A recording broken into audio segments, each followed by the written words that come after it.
1, 2, Standing go. by.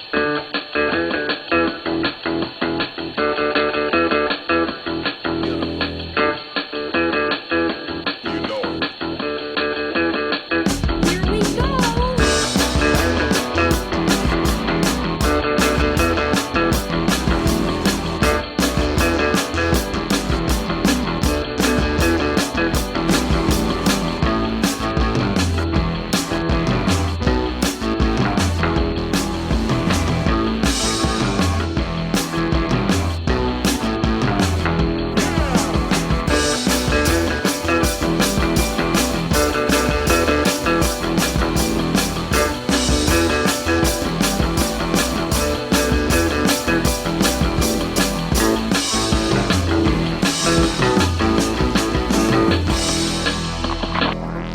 Hey, everybody, you're listening to and possibly watching the Comic Book Bears podcast. I'm Bill Zanowitz. I'm Steve Morey. I'm Caleb Alexander McKenzie. And we are your hairy, heavy homos that talk about comic books, but you don't have to be a hairy, heavy homo to listen in. And we're coming at...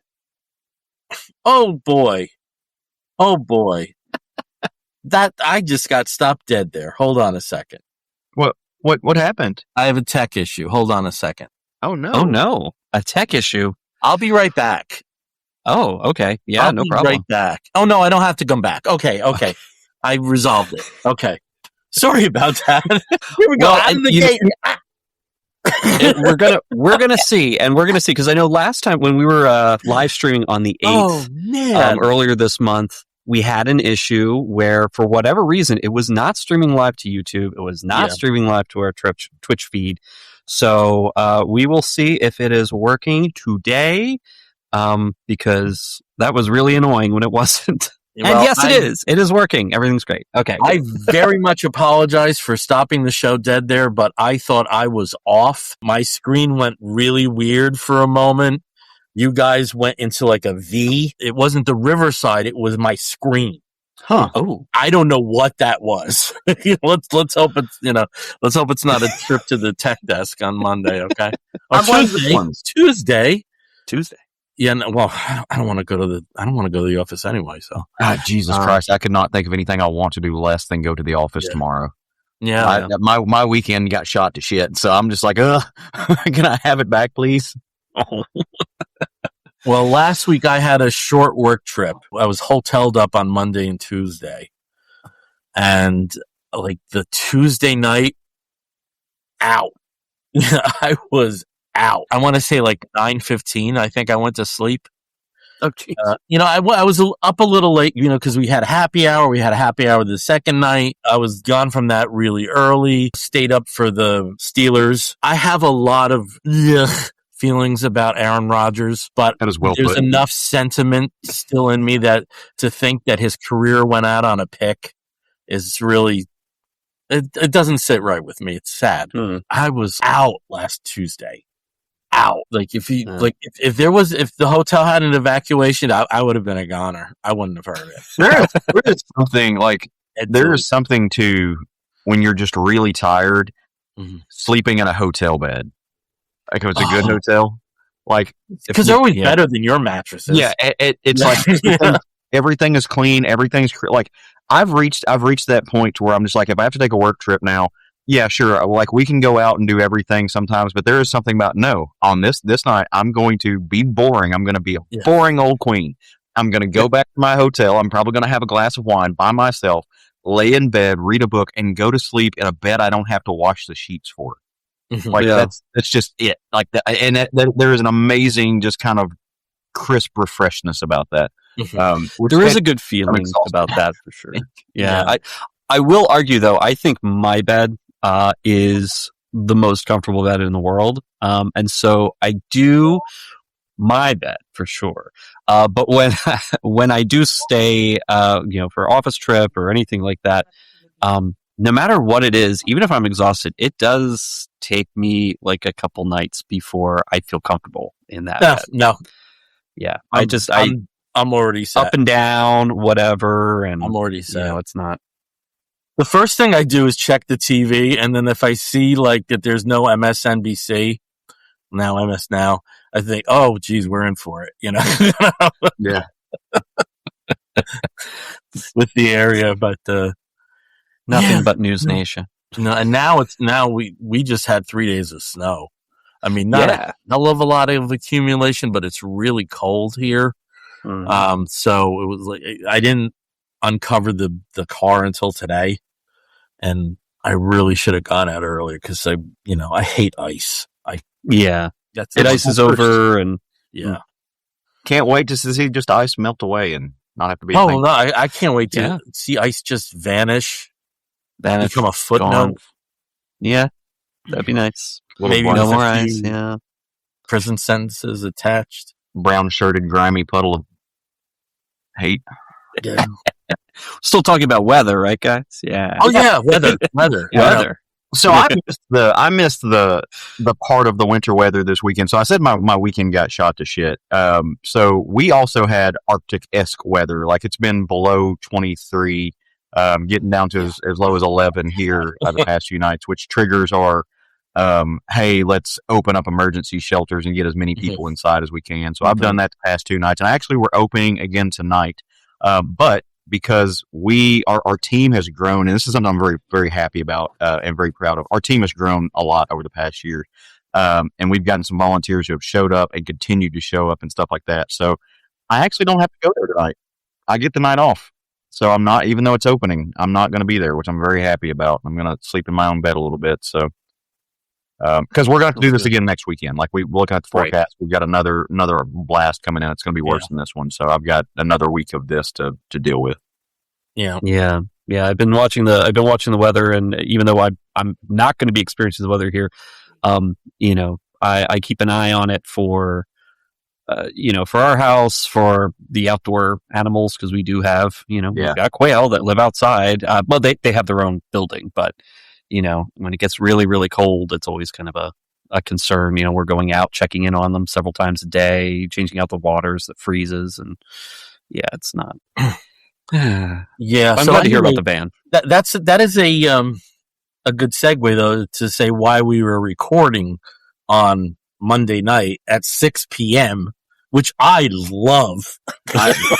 I absolutely love. I don't, the bags under my eyes aren't so bad. I absolutely love it. And it also is Martin Luther King's birthday as the national holiday, so we're here. But one of us is going on vacation, so that kind of knocked out this upcoming Thursday and the next Thursday. So we're with you tonight, and if you're joining us live, thank you. This is kind of novel. Doing this. It's a very special episode of the Comic Book Bears. Much like those very special episodes of Blossom. Yes. I'm talking to you. We're going to be talking about menstruation. We're going to be talking about bullying. It'll be a very special episode. I just like seeing the daylight outside when I'm talking to you guys. It is nice. Sensation. Yeah. There's still some glow from the sunset over here. We're dark now. Oh. Yeah, I'm over here for the Central Lands. Yeah, get a little bit more time. So, yeah. I don't think there's much news that we can cover. No. I mean, not unless you're interested in the ins and outs of the social media feud between Gail Simone and Howard Chaykin. Oh my God! Well, it's like I haven't seen Howard respond yet. No. And Gail's leaving out a big thing in her. She's leaving out a big element in her post. A very big element. Yeah. Which I'm not picking sides here, because this is one of those situations where I don't know that there is anybody in the right. It's just two big forces and two big egos going at it. Yeah. And I respect Howard Chaykin. That does not mean I subscribe to everything that comes out of Howard Chaykin's fingertips or mouth. But I do respect him. I respect Gail Simone too. But it's been, they're back at it for some odd reason today, because we don't have enough bullshit going on in the world. We need to focus on these two aggravating each other. And meanwhile, the first couple of comics, Jimmy Palmiotti and Amanda Connor, are off in paradise. I believe last weekend they were part of a Comic-Con cruise. And so now are enjoying the tropics. And, from there, Usually there's a lot more social activism and a lot of other things that happen on, especially Palmiotti's Instagram and X. But lately, it's just been pictures of really nice vacation, like beaches and photos are really, pretty places. And I'm like, oh. And good for them, man. They deserve it. Yeah, like, they really do. Those are fantastic humans. I mean, I know, like, in our chat, I think I was the one that, because basically the people that were on this cruise were the people who were at every comic convention. Yeah. But still, it's like, But see, that's the thing is, if you're sign me up, if you're going to see these people at every comic convention, it might as well be on a cruise. Yeah, exactly. It might as well be on a boat. Yeah. But we wish everybody well, and that no one came down with Novavirus. Yeah, I've never gone on a cruise. I don't really have a desire to. The one that I think I could have been talked into by our friend Tito was when Pulp had the Coachella cruise. Yeah. Did that Pulp on a boat? I think I could have been talked into that. I could very easily be talked into going on a cruise, but it's not. For me, it's not the concept of a cruise that doesn't entice me. It's where most people go on cruises. I would have fun. It's not like, okay, you're in paradise, I'm just going to be miserable. But the idea of a Caribbean cruise does not entice me at all. Just doesn't. Like an Alaskan cruise. I would much, yeah. I've always wanted to actually go, and this has been a dream since I was a kid. I want to go on a fjord cruise in Norway. Like that sounds fun. Or one of those interesting, and mostly it's elderly retirees who go on these, but the canal cruises, the river cruises in Western Central Europe apparently are gorgeous because you basically go down these canals in the middle of beautiful medieval cities, and it's the same thing with a cruise ship, except it's a smaller boat. It's world famous European chefs, and you get to see all these beautiful towns and cities throughout Western Central Europe and stuff. But again, it's mostly, the no solid foods and all blue hair cruise. There's anybody listens who loves going on there, please prove me wrong, but mostly that's what that is. So I think I've got another 30 years before I qualify to be on one of those. Jersey MAGA is its own thing. Yeah. And the right-wing radio station here has what they bill as a cruise to Normandy. That's not a cruise. You're taking a boat to Normandy, and it's like a World War II thing that they're doing. And I guess it's not selling because, there's commercials all the time on local YouTube. You just can't avoid it. I mean, who the fuck wants to be stuck on a boat with a MAGA? Yeah. But that's what it's like conservative cruises. But to Normandy, and it's the only port of call. I mean, I don't mind going the idea of going to Normandy, but generally speaking, being at Normandy with fascists doesn't work out well for you. Yeah. Just quickly speaking. No. Yeah. So seems kind of counterintuitive there. Yeah. Yeah. But they don't get it. No. No. Irony does not exist. It's fine. Yeah. When you anti-ironic world, you cannot argue with people who see equality as oppression.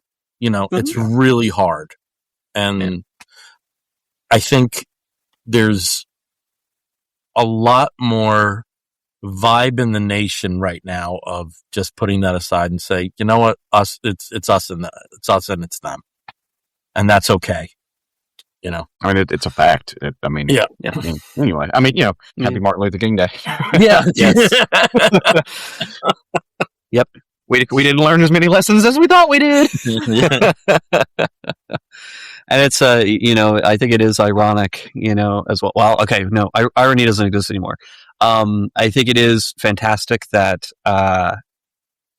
when Martin Luther King Day became a holiday, a federal holiday, it was 1983, and Reagan was president.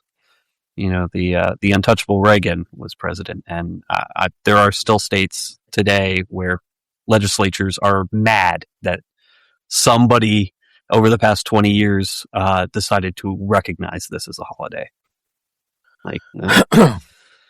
Oh well, I have a switching gears question. Go ahead. Moving in the direction of comics. So over the past year, as you guys know, I've kind of shifted over, or actually a year and a half now, I've shifted over away from reading a ton, I don't have a pull box at a local shop anymore. Although a new shop just opened up, which I need to go open up a pull box at to support them. Some good people, right? We know about that through Craig. Oh yeah. Craig opened that up. But I've been using Discount Comic Book Service, DCBS, like a whole lot of other people. The pull list feature can be very helpful, but one thing is befuddling me is that there are certain ongoing titles that will not add to the pull list, and I do not know why. I have never done I've never done a pull list. I think I may have done it for previews for a while because I kept forgetting to add it. Which is easy on DCBS because it doesn't pop up in Marvel and it doesn't pop up in DC. You have to type out previews to get the I think that's the only pull list I had, and even that I think I eventually just went, was just making sure I got it in. I do the pull list because out of a little bit of ease of convenience and a little bit of laziness, like there's DCBS is great because it's got a whole lot of stuff on there, but it takes forever to peruse through it. And so I'm very much just like, I want it on my pull list. I want to be able to click the buttons and just go and not have to think about it. But there are certain titles that it just will not add to the pull list, and I cannot for the life of me figure out why. But I mean, it could be the coding. It could like the individual codes for those titles. I know like Marvel titles? Probably would be a mess. Yeah, because, I mean, were they titles that maybe DCBS just gave up that there's so many reboots? I can imagine Hulk would be an issue because it's like immortal, incredible, amazing. Infernal is one of them that I was talking about. So Infernal Hulk is an ongoing series right now that it's picking up. It's the new Hulk series. And it won't add it to my pull list. A book that I'm going to talk about later, Hulk Smash Everything. It's a mini series, right? And it won't add it. But I mean, there's mini series for everything. Like, I can get the whole lot of DC's 6-issue series on there. I don't know. Yeah. It's just, it's an odd thing. Or maybe it's just because it's Marvel and, or Marvel can't decide whether they've got mini series, ongoing series, or just rebooting everything, every 6 months. So. Probably me. I assume it's me. As usual, it's probably just me. That's usually the answer, is that I'm just stupid. Probably me. So blame the hamsters that are running the database. Yeah. Well, have you guys had a good, like, relatively easy 3-day weekend? Like, I got, again, because we were kind of like snowed in. I got kind of lazy. Like a lot of TV. Yeah. Like a lot of TV. I finished Lost in Space from the 60s. I've been slowly going through This is what I've been doing. During the week, I watch 3 60s cartoons, like an episode each day. And then on the weekends, I get out the DVD or Blu-ray sets. And so I've been going through Lost in Space, and I'm still going through because there's so many episodes of The Adventures of Rocky and Bullwinkle. The reason Rocky and Bullwinkle wasn't in the 60s stuff because it actually started in 59, and I was going through like the Twilight Zone predated these because Twilight Zone started in the 50s and then the 60s. So I was trying to go through some of those. I'm eventually going to do Sea Hunt like that. Which is nothing like the other two. I swear to God, Bill Zanowitz, if you don't send us a picture of you in like underoos with a bowl of cereal watching cartoons on a Saturday morning at some point, I'm going to be mad. In fact, that's the horrible thing I can think of. I couldn't get this together, and I really should have. This is something I had wanted to do for the Super Friends 50th anniversary, was to do a live event where we would, probably do this on the QT so we didn't have to pay royalties, but, set up a TV at a club or something. Yeah. Start the day at 8 a.m. Everybody's in pajamas, there's cereal, and just replicate what the premieres of that day would have been, because the same day that Super Friends premiered was the same day that the Star Trek animated series premiered. Really? So really? That's cool. So you had like a couple things going on there. I still would like to do something like that. I still would love to host something like that, or, with Chris, because Chris would be really good for that. Oh, I mean, like you definitely would have seen me in jambies. And, the only part where I deviate is I've never been one for sugared cereals. So, So it would be like, I'd be like the boring kid with Rice Krispies or cornflakes or. There's nothing boring about Rice Krispies and cornflakes. I've loved grape nuts since I was a little kid. So my cereal of choice growing up was Raisin Bran. I still have. I love them Raisin Brans. Yeah. Now Roger loves candied cereal. Like, so does Rob. So does Rob. Loves it. I got him. You know how they sometimes have like promotional cereals that are only out for a certain period of time. They had one for Hot Wheels. And like I tried, it was disgusting. I thought it was disgusting. He was just, it was just nonstop every day. So I had to, and because it was like, a short time promotion, I had to go to places like, what was the name of that place? It just closed. That sells like stuff like a little later than what was? I mean, I would expect like an Ollie's might have like that after time. Like an Ollie's, but what the hell? Big Lots. Big Lots. Yeah. Which had tons of that stuff where it was like just within the range that it wasn't going to be outside of the best before date. Well, like when it comes to those playing with it, exactly. When it comes to those special promotional cereals, I mean, they're on the shelf for at a major supermarket for like maybe a month max, and then they're gone. So, you kind of have to rely on some of these other stores, these Big Lots. Sometimes Aldi's or Lidl might have some of those special ones for a little bit as a special buy afterwards. But yeah, well, Lidl is like that. That's like an alternative universe. Your familiar cereals. I love Lidl. Let me say Aldi is. Yeah. Lidl, Aldi, I love those places. Mostly for the non-brand stuff, but for some reason, Aldi's version of Golden Grams is better than I guess the standard Golden Grams. We just got an Aldi's here in Little Rock, not too far from my house. Still have not been yet. It's weird. We have like in literally a 5-minute drive from my home, we have got a Walmart, a Target, a Kroger, an Aldi's, a Whole Foods, a Trader Joe's, and a Costco. Like we have got like 8 in like a 5-minute drive. We've got 8 just big chain grocery stores. It's weird. Mm-hmm. So you have to hit them all on the same day when you do your shopping. So you start in the morning and then go all day to get all the deals. Going into Trader Joe's makes me want to go home and just dedicate my life to being a smack addict. That store gives me so much anxiety. No one follows a pathway. That's just pure chaos. There's no, I tap out and I'm not going in. The parking lot alone does that for me. Most Trader Joe's parking lots are terrible. Not all of them. I mean, like LA, ours is legendary. Ours is like somewhat normal. The one where I used to work at was like you were taking your life in your hands. Yeah, as a pedestrian. Yeah, you were absolutely taking your life in your hands. And it's always the women. I don't mean to be sexist. It's always the women. They're in a hurry. They've got a plan. It's a much like that Mateo Lane thing about white women. They have one rosé and like today is about me. But like the supermarket version. It's not untrue. It's not untrue. Sorry, everyone else. I don't like. I don't like. I can't wait for a little bit later to get downstairs. Roger's going to ask, "What'd you guys talk about?" On my experience, and I'm in New Jersey, so I think there's.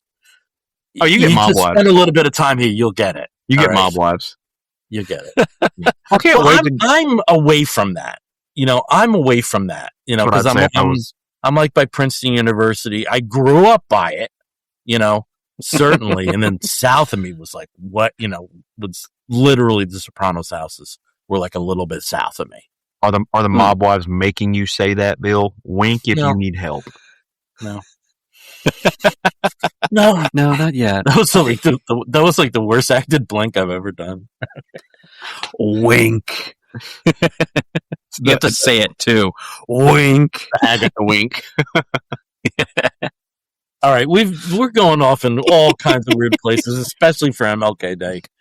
So we don't have news, but we have comics, And as we normally do, here we go. On the Comic Book Bears, when we talk about comic books, we tend to start with books from the big two because that's what most people kind of tune in for, and then stay around for the indie stuff a little later. And we each have a big two book. Caleb, though, has the only Marvel book. So do you want to start with your Marvel book? Yeah, I sure can. Yeah. Well, I bet I'm going to smash it. Well, so I actually, kind of mentioned this book a second ago. It's the new series from Marvel, Hulk Smashes Everything, which I got out, of course, bought through DCBS. And it's, the Hulk is in a weird place right now with, what's going on. And number one, everything at Marvel is in a weird place right now because Marvel's in a weird place right now. But this is written by Ryan North, who I generally enjoy his comics. Vincenzo Caruto did the art with Federico Blee on the colors and Joe Caramagna on the letters. But this is a little mini series, right? It's kind of one of those things that, it takes place both like in and out of continuity. It kind of stand alone. So I snatched it up, wanted to see what it kind of looked like. It was kind of that, Deadpool kills the Marvel universe kind of vibe to it a little bit. So the book opens up with our boy Stephen Strange. He's hanging out in the Sanctum Sanctorum, just doing general wizardry and whatnot. And then all of a sudden, out of nowhere, just all chaos breaks loose, and things are vibrating. You can tell something huge is going on outside. Books are falling off shelves. It's like an earthquake. And he rolls out just to to see the Hulk on a rampage, and he's just like, Banner, what are you doing? What's going on? And this all the Hulk will answer is that Hulk is going to smash Doctor Strange. For some reason, the Hulk is pissed. Specifically, Doctor Strange is going to take it out on him. Why, you might ask? Well, very good question. That's a question that you maybe should ask in a book like this. It turns out that the leader, Mr. Samuel Stearns himself, is up to no good, as one such as him might be. And he has a plot afoot that he has set in motion. And what he has done is he's essentially taken on the visage of Doctor Strange to kind of act as a doppelganger a certain way. Snuck into where Bruce Banner was giving a lecture. Bruce was teaching at a college, and just took a frying pan to the back of the dome and knocked old Bruce out. Just waylaid him. Because why not start some chaos? And the leader is up to his machinations. He's there's always a method to his madness. But Bruce, as you might expect, Bruce thinks that, okay, well, how did this happen? I don't know why, but there's one person I can get to, and I'm going to go beat the pulp out of Doctor Strange for it. You don't whack me with a frying pan. As he, breaks everything down in Manhattan as he's going through and trying to destroy, all these things. But of course, it's the leader, right? And this is a very kind of base level, comic book. Not a lot of deep thought, not going to hide things. It's really ridiculous. Doctor Strange kind of figures out what's going on here. He figures out that there's something going on, and that it involves the leader. He's going to manipulate everybody because he needs to get the Hulk to calm down. He's got to stop the leader from doing bad things, and also, co-opting Doctor Strange's good name for evil purposes. But the leader's kind of got to jump on him because the leader is not unintelligent and ill-equipped. And one of the things that the leader is able to do at the end of this story, he sequesters Doctor Strange off and he traps Bruce Banner. And in order to get Bruce Banner off the board, which is usually what the leader is wanting to do, like he's wanting to do one of two things. He either wants to kill Bruce Banner or he wants to just take him off the board because Bruce is going to stop him. He sends Bruce away through time and space. And when Banner kind of gets out of the, the do-do-do-do-do-do-do of it all, going through time and space, he's looking around and he's seeing dinosaurs, specifically like a dinosaur carcass. Like there have been dinosaurs that have ripped another dinosaur apart, as they are wont to do in the, prehistoric eras. Hulk is now in a land of dinosaurs. And so what does Hulk do? Hulk what he does best. He goes and he tries to smash some dinosaurs. And as he is going through and just punching dinosaurs in the mouth, the camera, so to speak, kind of zooms out and just far enough to see a comet or a meteor hurtling towards Earth. So Samuel Stearns, the leader, has sent the most indestructible force of nature back to a point where there is a global catastrophe, world-ending, annihilative event happening. And that's where issue 1 kind of ends up. Where's it going to go from here? I don't know. We'll have to stay tuned. This is a book that, like I was saying, for some reason, I can't get it to add to my pull list on DCBS. So I actually have missed the second issue. So I'm going to go back and have to order it and find it. And I've now remedied that. I've got issues. I think 4 is actually on the DCBS's pre-order list now. So I'm going to get those in. I'll get to read it later rather than sooner. But I'm on board with this, man. There's not a lot going on at Marvel right now that is really enticing me to Marvel. And I hate to say that, right? Because I love Marvel. And I'm not one of those guys that's going to, poo-poo on Marvel just for the sake of it, just because I like DC right now. I want both to be good all the time. But that is really not the case. It's not saying that there's not a lot of bad things, but there's just not a lot of great stuff. In fact, if you listen to our friends over at 11 O'Clock Comics, they always amass this kind of meta list of all of these best of lists. That everybody puts out the best comics of the year. And one of them, I think the Comics Journal, had like 500 something entries of the best comics of the year. Marvel only had 10 titles on that list. And now you might go, okay, but it's the Comic Journal, right? They hate big 2 comics. That's not they're just eager to poo-poo on them. There are almost every single absolute title from DC on there. There's a ton of DC represented on that list. So the people who hate mainstream comics are like, no, what DC is doing is something really special. And that's not happening at Marvel now. But this is a fun little, big, dumb, fun, ridiculous comic book story that if you like the Hulk, if you like the punch, the whack of it all, you like the interesting aspects of these characters, and you want to laugh a little bit instead of everything being all soap opera-y all the time, this is a fun book to pick up. I think you'll really enjoy it. And it's got great cartooning. Really, really great cartooning. I'm not mad at this style of Hulk at all. Yeah. So it's interesting. Oh, go on. No, I was just going to say, I totally hear you with Marvel, because I'm like looking at the books that I'm buying, and it's Spider-Gwen. Yep. It's the Zdarsky Captain America. It's ASM Torn, which is a miniseries, and Ultimate Spider-Man, which is about to end. So it's not inconceivable that I'll have orders in the next few months with 2 Marvel books. Yeah. I don't like that. I'm with you. I don't like that either. I want, I'm always going to be a DC guy.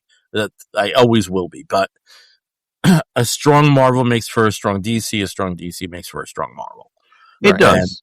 And I just, it's a little, I'm uncomfortable seeing that. Because and I don't know if it's not for lack of trying, but nothing seems to be hitting the wall and sticking. Apart from Ultimate.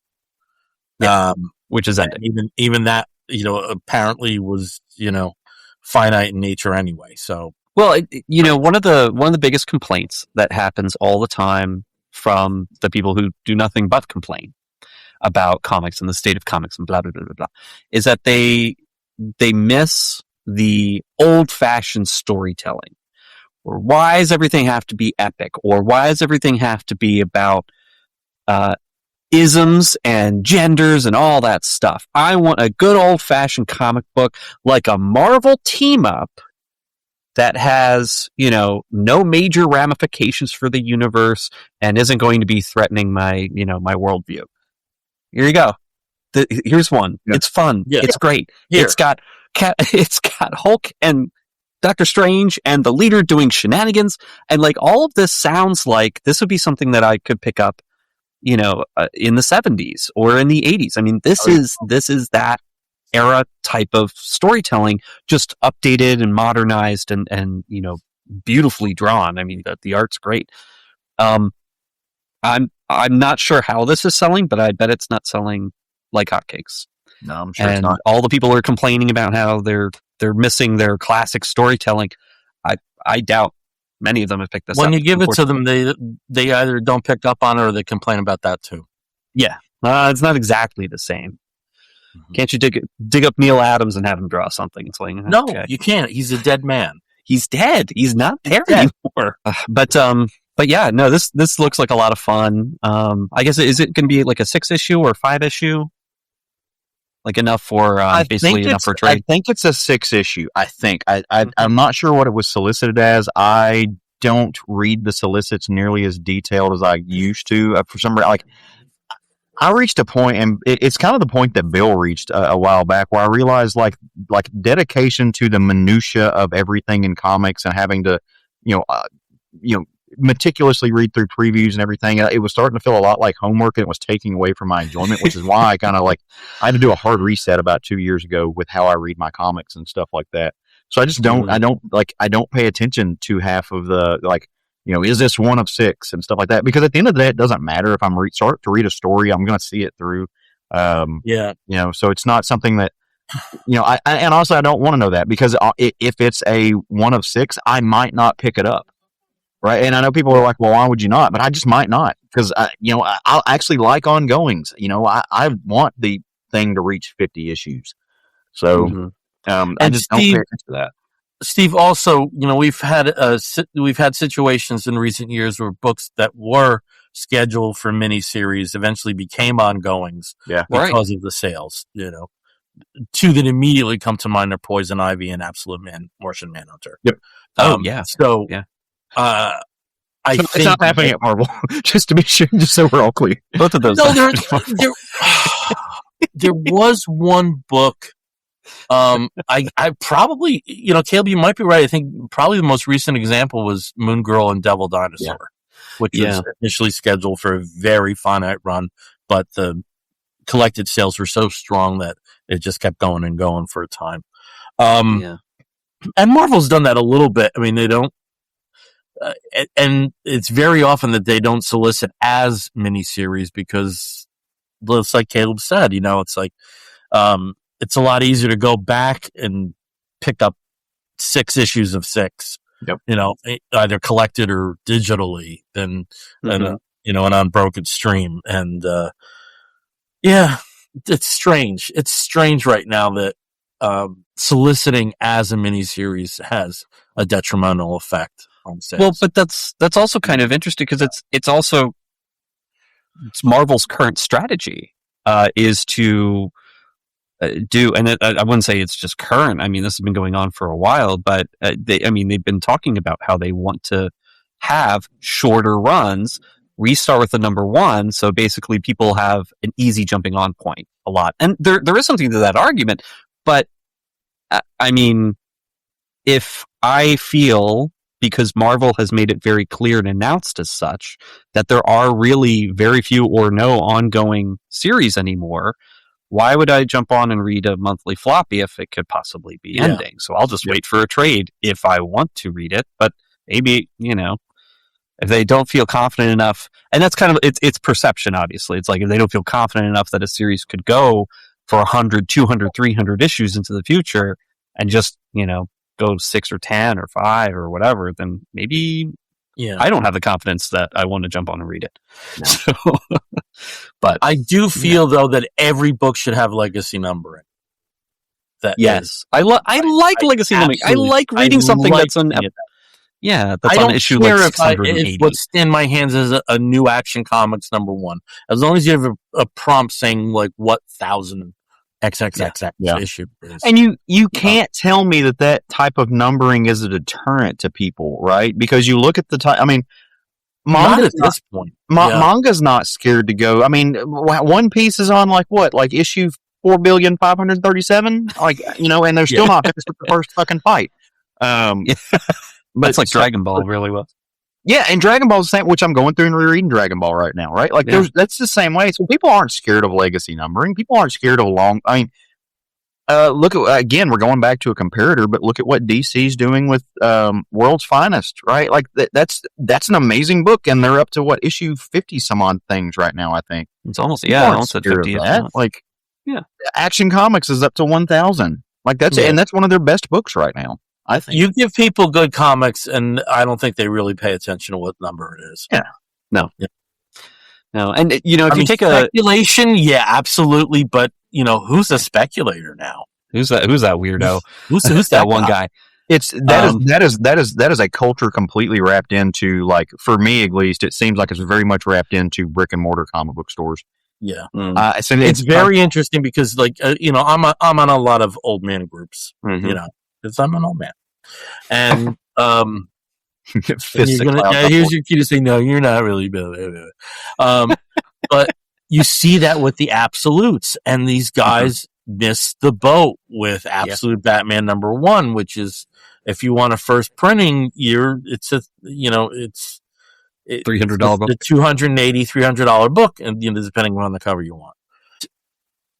It's like we're at a time like you can sample anything you want to now. Between this stuff, like you don't miss anything. I grew up, if you didn't have #1, you were effed. All right.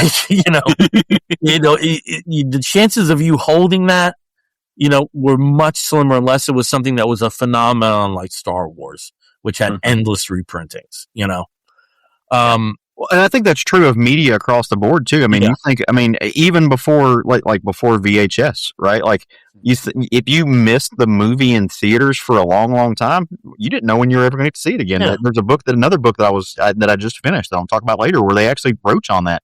Like, how did these movies, before the idea of home entertainment video that was rentable that you could watch, how did some of these movies stay in the zeitgeist as long as they did? Because they weren't in theaters. And it was purely just because people recognized the genius of it, and it stayed within the culture, and it stayed about something that they would talk about.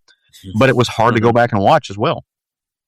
Yeah, unless they did a hey, we're bringing back Gone with the Wind into the movie theaters again after 10 years, or you go to those second run theaters that had a long life, prior to home video and stuff. But I think the other thing, and we talked about this on an episode of Bear Cave of Terror, where we did Alien, that you could get 18. What was it? It was 8mm clips.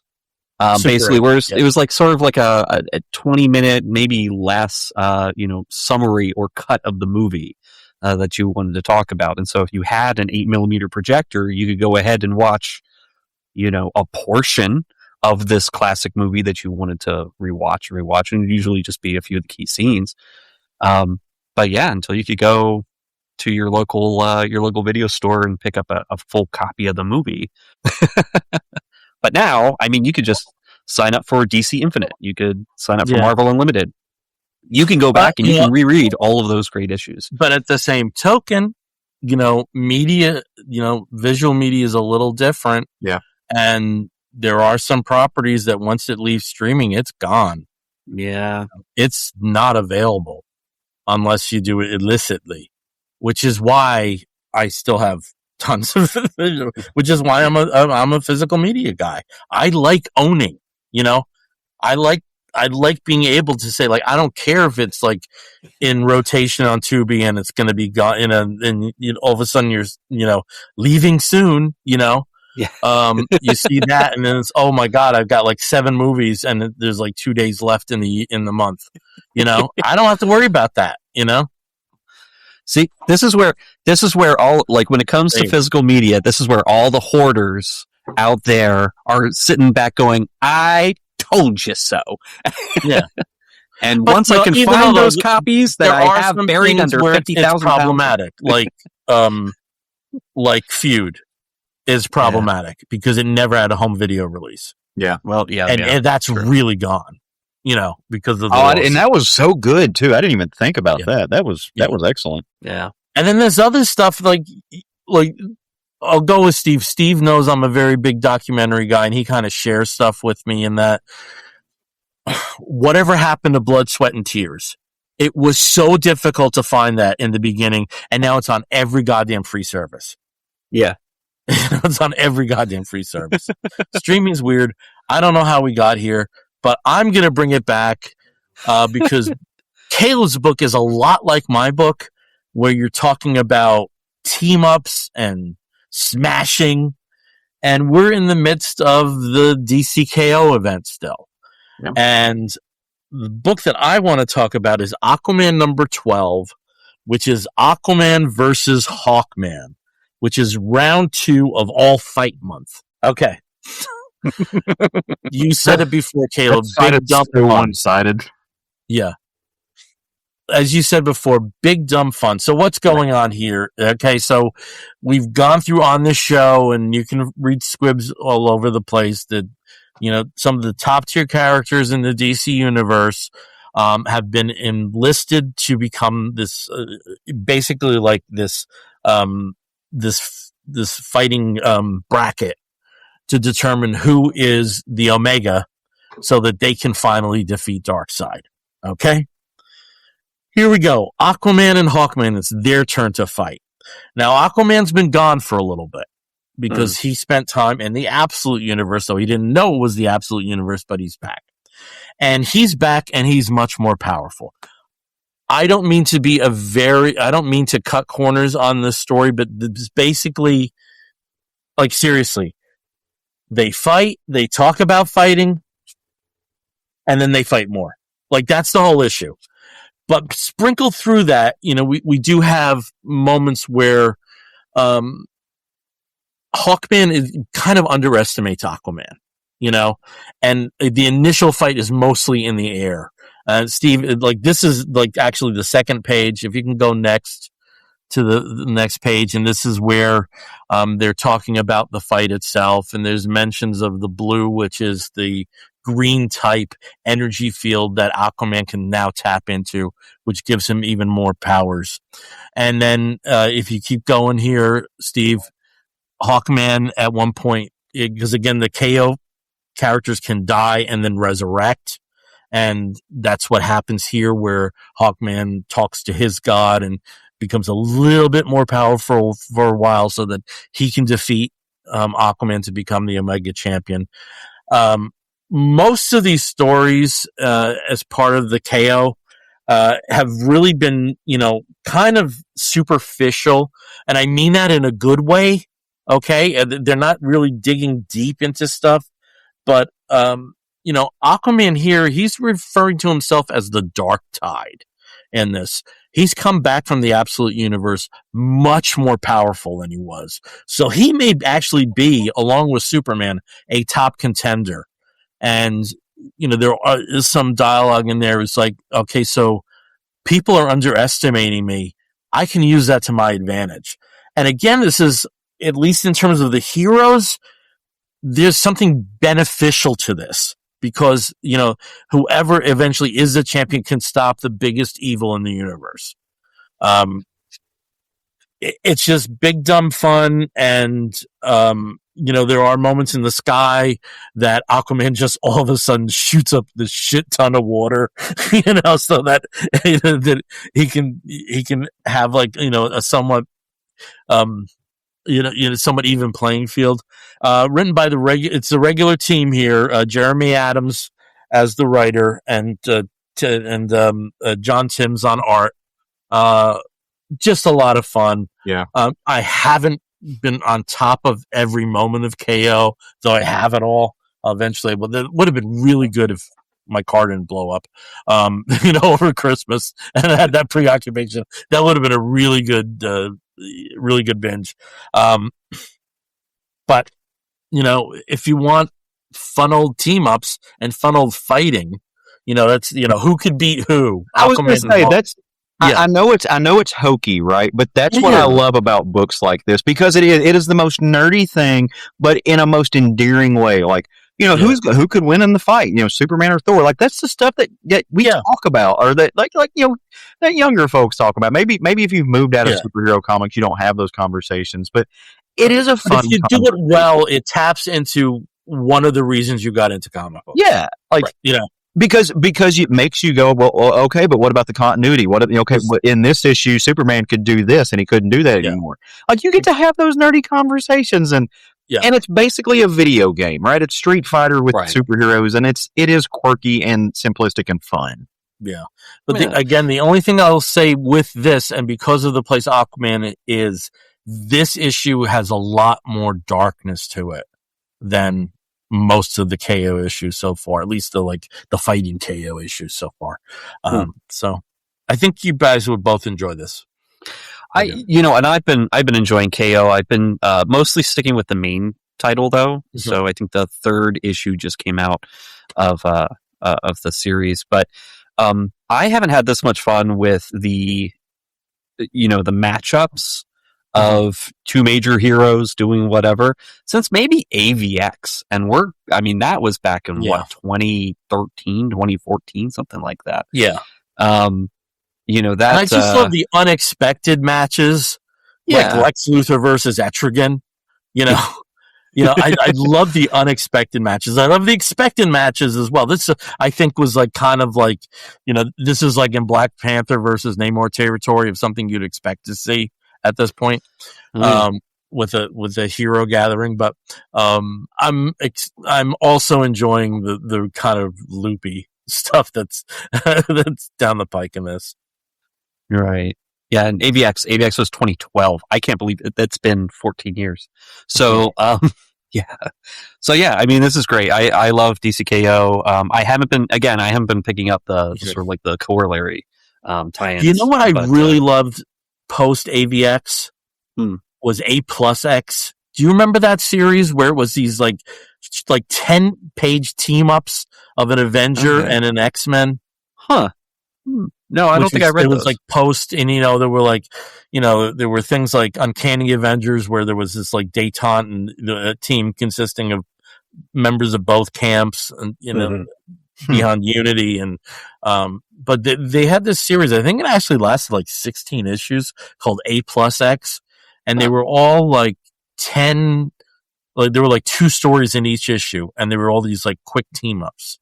Oh, see, that's neat, and they were really well done. They were really well done. Yeah, sounds good. It's too bad I missed them. Oh, well, as we said, we all have a top 2 or big 2 book, and mine's no different. This one also was released the past couple of weeks, and is somewhere on here. There we go. And is actually the Absolute Batman special for Ark-M. Now, everybody who watches the show, listens to the show, know that I am not a big Batman reader. I don't read the main title. I just don't read a lot of the tie-ins. I'm not big on the Bat Family books as much. I do like Gotham Academy. That's a little bit different. And I have read some of the Robin series, but I'm not a big Batman guy. But Absolute Batman, I have been, since day one, I've been on that book. And it's just so much fun because it takes everything that I already know about Batman. I may not be a Batman reader, but I know most of the Batman lore, most of the Batman characters, most of all sorts of things because, you grow up as a kid in the US in the 80s and the 90s. What do you got? You got Tim Burton's Batman movies. You've got Tim Burton and Joel Schumacher's Batman movies. You've got Batman the Animated Series. Like, you're going to be picking up Batman, through osmosis at least. And Absolute does such a great job of taking everything you know about Batman and just saying like, nah, let's throw it all in a blender. Let's completely rewrite, reality here and give you everything that you know about Batman, but in a very different form. And I think this book is really interesting in that Batman does not make an appearance until maybe the second or third to last page. He's just a blip at the end of this book. This book is about Arkham, or in the Absolute universe, Ark-M. And it does give you the history of this building, this institution in Gotham City, and it goes all the way back to the 1800s. And I would say, maybe the owner, the person who had been running the Arkham Asylum for years, for about 60 years, he's visited at night by a gentleman who is one of his biggest donors, who's just kind of asking about, the history of the building and the history of this institution, the Arkham Asylum. And so he gives it to him. And what's interesting about this, again, I'm a huge fan of 1950s and 50s related horror anthologies. Mm-hmm. And the story in this reads exactly like one of those. It reads like it could have been in Tales from the Crypt. It reads like it could be in the, the current Catacomb of Torment, just as a longer form story. And he's giving this tale of, his mother at the end of the Civil War. She's waiting for her husband, but instead is told that her husband died in an unnecessary battle after Lee's surrender. And she is so overcome with grief and horror and sadness that she kills the messenger and then turns the gun on her children, leaving only one alive. And the poor little boy goes into an orphanage and grows up looking for a way to help other people avoid this kind of fate where, he saw his mother descend into madness and, hurt those around her. And so he ends up making some money, getting some donors together, and builds Arkham Asylum in the late 1800s. And through the years, he talks about, we had a lot of patients that were suffering from mental illness and emotional distress, and we did have some particular inmates that were a little bit more harder cases. And of course, they show images of characters with tattoos all over their face or something strange in their appearance, and you're like, wow, these are very much like early Batman villains. But of course, he's talking about this in the in the 40s, and as he is talking, he also recounts a story about a little boy who he had found as a young child. And brought back to health. I guess the boy had been through some kind of trauma. He was found covered in blood that wasn't his. And he sort of raises this boy, and raises him very not very intelligently, as his sort of assistant. I mean, this 12-year-old boy following him around at the insane asylum and just shadowing him around patients. Well, there's eventually a breakout, as happens in Arkham. I mean, that's kind of what defines Arkham Asylum, but there's a horrible breakout, and he assumes that it is the worst of the worst inmates there. A character named Jack, who is horrific, reminds very much of the Joker, in that he never stops grinning or laughing, and he's horribly vicious. And, he kills some orderlies, and they dig a tunnel out, and escape with a lot of other patients. And it's kept quiet and everything, but, the director of Arkham Asylum believes that this man ended up in England, in London, in fact, in the late 1800s, and is, who Jack the Ripper actually is. It's his Jack. It must be. It has to be. It all coincides with his MO and, how horrible it is. Well, not necessarily, because he is, unfortunately, the donor reveals himself to be someone unexpected. And he tells him to, well, maybe you should go down into the basement, where that false wall is that was, replaced the hole that they dug out behind the furnace to escape. Maybe you should go and check out who's actually behind there. Of course, the director does. You don't necessarily see what it is just yet. And in grief, he burns down the entire building. Which is not the end of the story. The end of the story actually fast forwards to the modern age, where the current owner, who you may have been introduced to in Absolute, what was it? Absolute Villainy. What was the book that had all the villains together?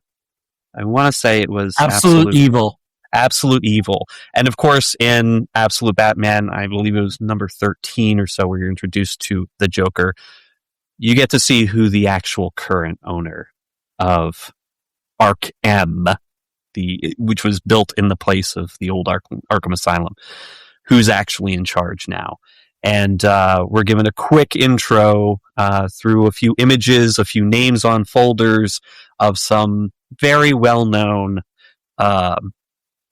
current Batman villains, and we're going to be seeing what they look like in the Absolute universe.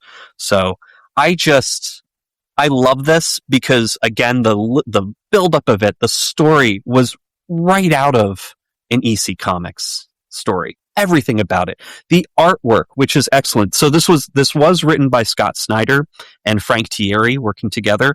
The art was by Joshua Hickson, and Joshua Hickson also, I believe, has done some work for the EC revival over at Oni Press.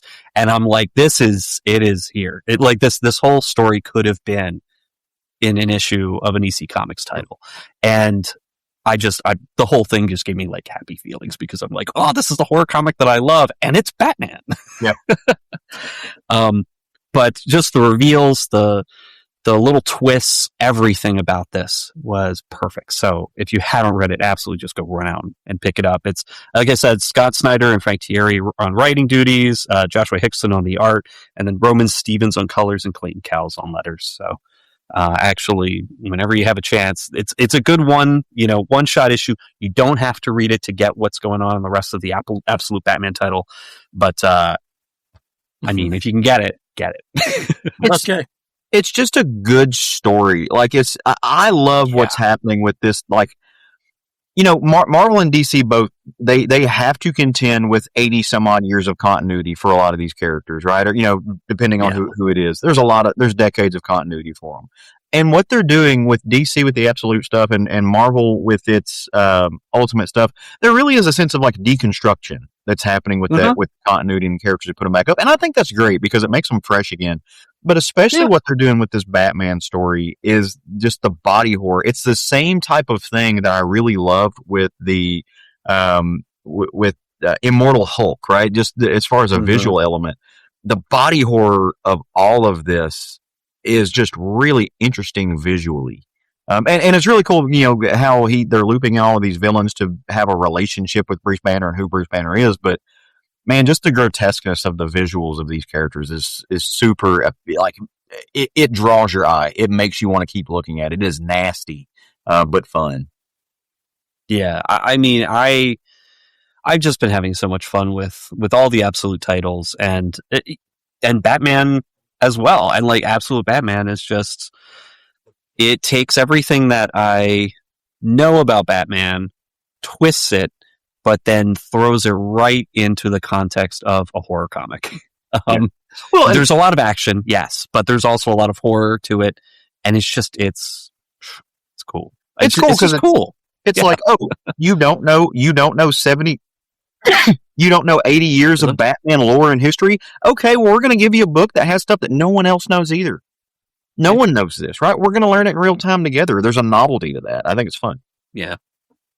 And even if you do know, I mean, you get all those characters as well, but they're presented in a completely different remixed way. So, very fun. And Bill, you're on mute. The Gremlins. Let's try where I'm not on mute.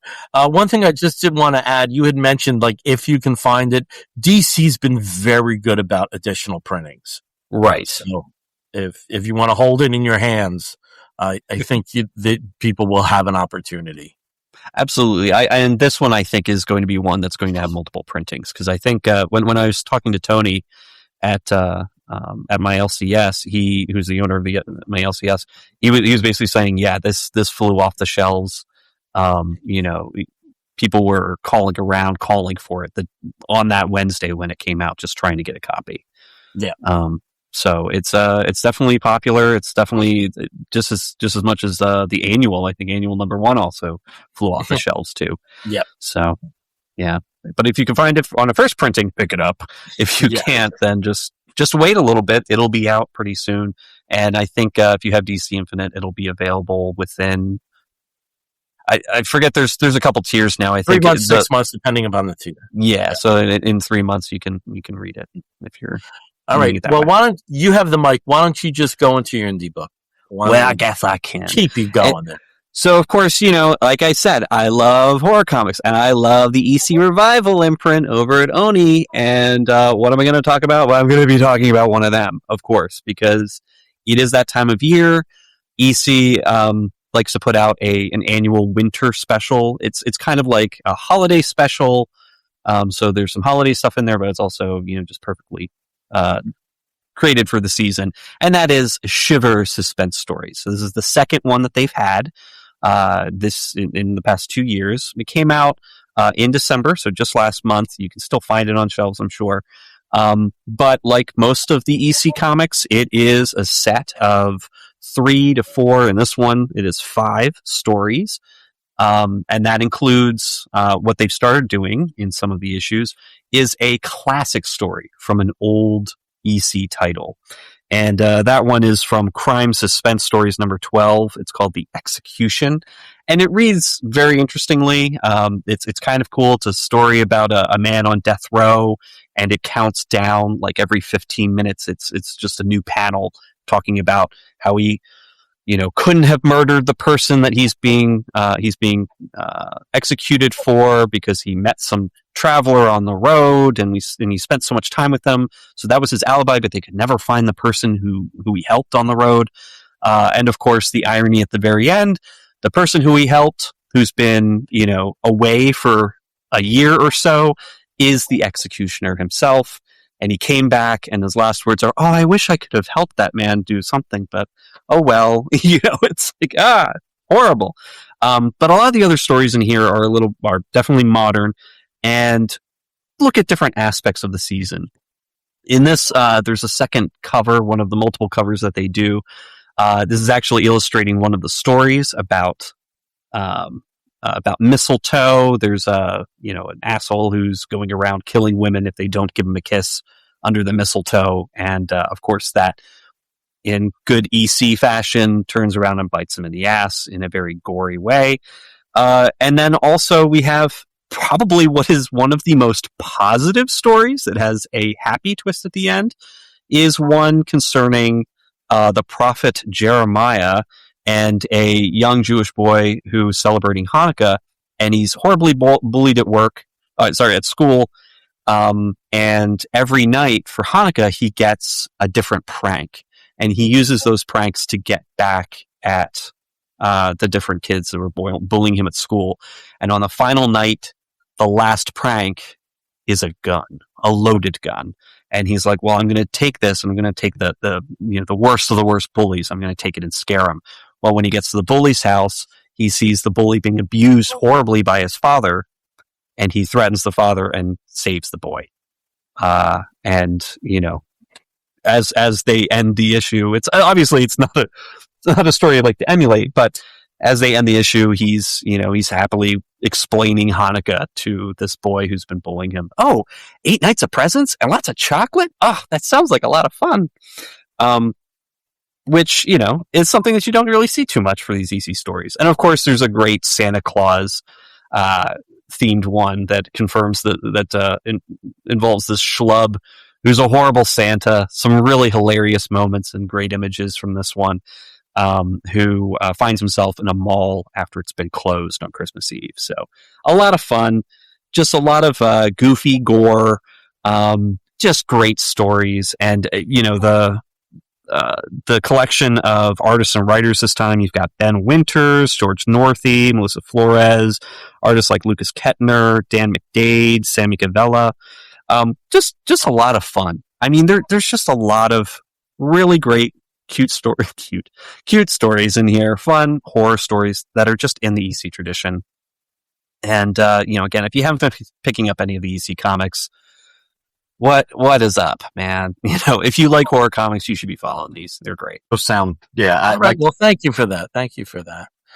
You've definitely been keeping us up to date on the EC line over the last months. I literally buy everything that they put out because every issue is so much fun. There are 2 ongoings currently, Catacomb of Torment and Cruel Universe, the second volume of the Cruel Universe one. So if you want your standard horror comics, then Catacomb, and if you like sci-fi twists, then that's Cruel Universe. I was just wondering, did you buy any of the EC read launches through paper cuts like 10 years ago? No, I didn't, because I didn't know that they were coming out. Okay. It wasn't in my okay. Because I understand that those were like a little more all ages because of the kind of dynamic that particular publisher had. I was just wondering if that was anything you had sampled. How does all ages EC work? How's that supposed to work? Well, it didn't if they're not around now. There you go. There's the answer. Yeah. But I like the classic. And also, EC. I don't know if that was an exception to Paper Cut's line, but I do believe that they were maybe not all ages, but a little more youth centered. Yeah. I'd have to do some research. I really don't know enough about it. I've always loved the classic EC stuff. I think the first time I ever read an old Tales from the Crypt collection, I was in 6th grade in Catholic school, and they actually had one at the school library. So that's where I just sort of like fell in love. But yeah. All right.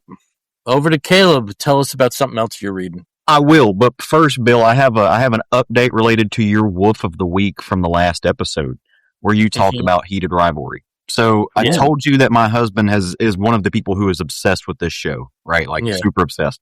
We're sitting on the sofa 2 days ago, and I'm reading comics. He's reading one of these books on the heated rivalry by the same author, and he looks over to me and he goes, "Is Mr. Miracle a real comic book character?" He's not steeped in our world, right? So he's not steeped in our world, but give him some grace, right? And I looked and said, yeah, he was created by Jack Kirby. He's a Jack Kirby character. He's part of his 4th World Series when Jack left Marvel and went over to DC. Why? And he said, oh, they mentioned them in this book, in one of the heated rivalry, or one of the same books by heated rivalry, because one of the characters is a comic book kind of person, and they're talking about him. I was like, oh, well, was it just a passing thing? What'd they say about him? Well, they said that he's a Jack Kirby character that was part of the 4th World stuff. so like, just referencing, I thought it was really cool that in this universe, like, they do reference Jack Kirby, like there's a 4th World reference in this stuff, and I thought you would get a big kick out of that. Because my husband turned around and was like, is this real? Yeah. And the explanation I gave was almost verbatim, like that was the mention in the comic book. So I'll try to find the video from what I have that you might want to forward to Roger, because I was at a Comic-Con where they were doing cosplay, but it's at a ski rink, and a guy cosplaying as Mr. Miracle is skating. Oh, that's awesome. Yeah, so I'll try to find that video for you to share with Roger. I'll do that. Yeah, I also got to explain like Big Barda to him as well and stuff. And at that point, his eyes glazed over. He was like, "I'm going back to my hockey smut." I'm going back to my hockey smut. To see him on skates might be like kind of cool. Yeah. All right, cool. Thanks. Okay, so the book that I'm bringing to the table, it is an indie book to some extent, right? It's published by Pantheon Books, but it's a very well known cartoonist, I think, or at least should be a very well-known cartoonist in our world. And so that book is a memoir that I received for Christmas as a gift, but it's Mauruce Vellekoop's memoir. It's called "I'm So Glad We Had This Time Together." Mauruce Vellekoop is a gay cartoonist. He's a Toronto-based cartoonist, but if you go look at his stuff, draws a lot of very queer oriented things. But has been published by Vogue. Has drew a bunch of stuff for Abercrombie and Finch Quarterly when that was a thing. A very, very well known artist. But this is his memoir, right? And it's basically a story of his life. If you're not into memoir, then maybe this may not be for you. If you don't want to listen to the history of these people's lives. But I found this incredibly beneficial, I think is the right word, because I think in our lives there's so much stuff that we can find parallel and shared experiences and queer experience, and I'll get to why, right? So I'm not Canadian. I grew up in the American South, but Vellekoop, he's from Toronto. He was born into a first-generation immigrant family. His family's Dutch. They're very Lutheran reformist, so they're very religious, very big family. His mother is a teacher to some degree. His dad, just does whatever he needs to do. He's a handyman and janitor at school, but they're doing what they need to do to make a life for themselves. At a very early age, Mauruce kind of develops, a tell, so to speak. Like he was not interested in roughhousing with the boys. He liked art. He wanted to watch TV. He liked being around his mother. He liked doing things with her, and kind of was attached to her hips. And as he grows up in a very religious family and starts to hear things about homosexuality and how that doesn't fit into the world, he starts to feel like, okay, well, maybe I'm kind of a fish out of water. I don't belong anywhere. I'm just maybe a mama's boy and I'm a sissy, and I don't understand why these things that I do that are natural to me, or that these little tells that I have are wrong. But I'll just go with it. I'm just going to be sweet to my mom. She's the love of my life, and I'll grow up and it'll be all fine. as life starts to happen, he hits puberty and starts to feel feelings and have attractions and things like that, and all of the negative connotations for a closeted young gay man come with that. And he develops a little bit of, the angel on each shoulder, the angel and the devil. And the way that it's presented in this story, it's, there is an inner child, and then there's this kind of grotesque monster that is, fear and anxiety based, and those two compete all through his life.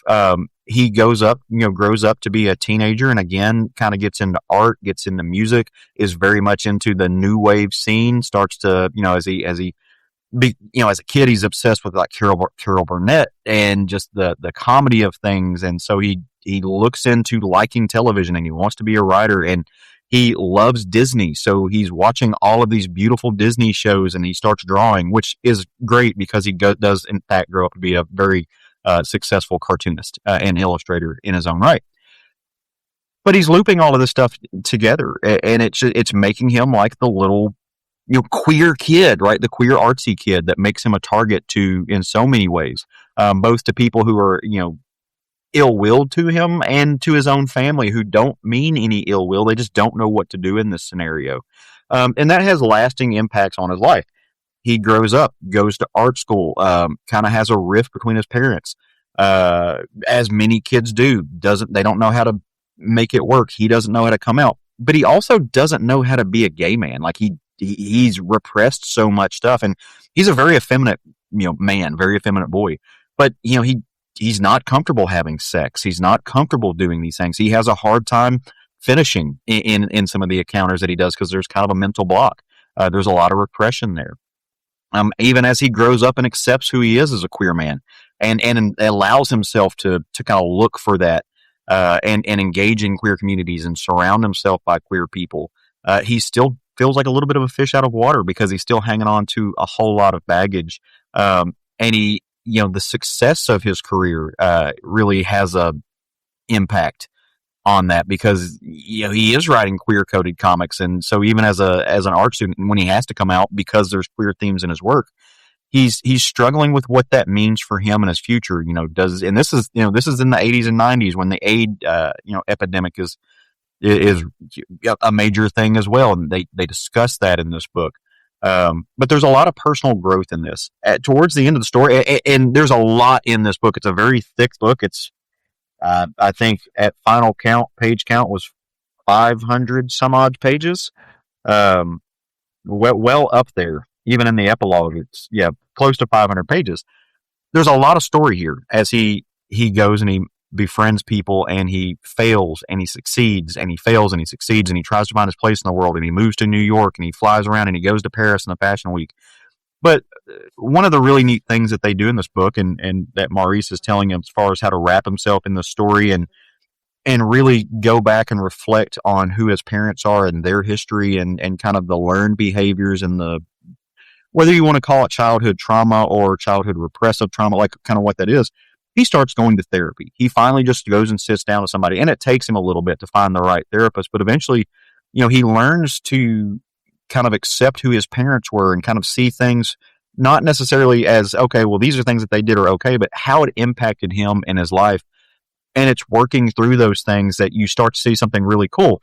That little cherub, the little inner child on his shoulder starts to grow with him in the story. And that child starts to, to develop into a teenager, and to an adult as it grows with him. And that little other monster that never goes away, but it learns to have to work with itself and as he's growing into his own person. I thought that was a great visual element as far as some type of like personal growth. And what he learns is that his parents aren't inherently bad people. They were very affected by World War II. They were very affected about moving to North America, about getting into Canadian culture and what that means, about just trying to carve out a life for himself, for their family, and what, wanting the right things for them, and also having to deal with the fact that, hey, maybe your kids aren't going to be successful in the way that you deem them to be successful. Out of 5 kids, maybe you're going to have a couple that struggle with finding jobs and aren't, just the best thing. And maybe the kids that are successful in the ways that you always dreamed of being successful are still a little bit fucked up.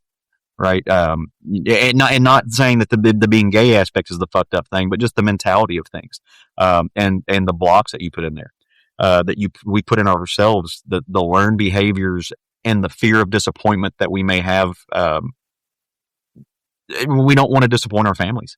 And there's a lot of that spoke to me in reading this book, through my own, kind of shared history of this and development. And I'm not an artist, and I'm not the kind of gay man that Maurice is, right? But there is a shared experience there that I think is very valuable.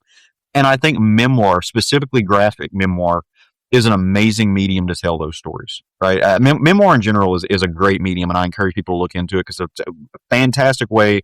To me, memoir I enjoy it a little bit more than biography because it has more emotion to it. It goes into more of the psychosis and the psychology of who we are, maybe than a biography will, which tends to deal with just facts. But there's a little bit more of a creative writing element to something like this as well. And it's fascinating. The look into his gay culture versus the look into other people's gay culture is interesting. The sexual exploration that he finally allows himself to have, both, all through his life, he's finding different ways to allow himself to have sexual exploration to a point that he finally finds some fulfillment in what he's looking for. I thought that was incredible.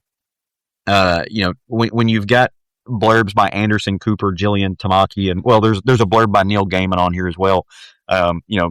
Despite the baggage that comes with that there's a great craftsmanship when Neil Gaiman's a great craftsman. He may have done some things that we tend to look down on in real life and have some ramifications, but you can't deny the expertise and the craft that he has. So, look this book up. Steve was kind enough to throw up some of the images and the cartooning style, that is in this book. And I found it really moving. It's going to go up on my shelf, that I've got a shelf of just, kind of queer oriented books that speak to me. And I think it's a fantastic story, and it may help you too, right? It may help you work through some things. The proverbial you listener who's out there listening to this, you may find something in your own life. You're like, hey, this guy did some heavy lifting for me, and maybe I can benefit from that. I certainly did. So, again, the book is, I'm so glad we could spend this time together. A memoir by Mauruce Vellekoop. Go check it out. Yeah, I mean, my first question was, and you answered it there, because the title, that's the first lyric from the farewell song on the Carol Burnett show. Yes. Yep. So I'm wondering if that was very intentional. And so part of that comes from, his mother. His mother and father were very strict. They had 5 kids. They were very religious. Again, kind of this reformist, Luther. I think they're Lutheran. They don't come out and say Lutheran, but they talk about Martin and the work that he did, and that's kind of the path that they follow. But Carol Burnett and just television in general as a medium entices him at a very young age, and he's drawn towards these funny women, and so that plays a big role. Bill, you'll find some appreciation in this once he grows. All through his childhood, his mother calls him Maurice. That's her nickname. She says Maurice. Well, later on in life, he develops an appreciation, and if you look at his actual work, the Smiths show up a lot, but he learns to appreciate Morrissey. Right? And he's like, there's been this entire conceptual thing my entire life, to be part of this art world and the work that meant, and how he says it in here. He's like, I never truly understood Morrissey in the moment, but even looking back, Morrissey was the voice of a generation. And so, I thought that was great. There's amazing pop culture elements in this and pop culture references that play into his development. Movies play a huge role, both art film and just pop culture film. So it's because it's an escapism, and for him it became a career, but for a lot of us it's like, this is how I can view a world that maybe I'm not allowed to be a part of, or I don't feel comfortable being a part of. So interesting. Okay. And who's the publisher on that? So the publisher is Pantheon. Okay.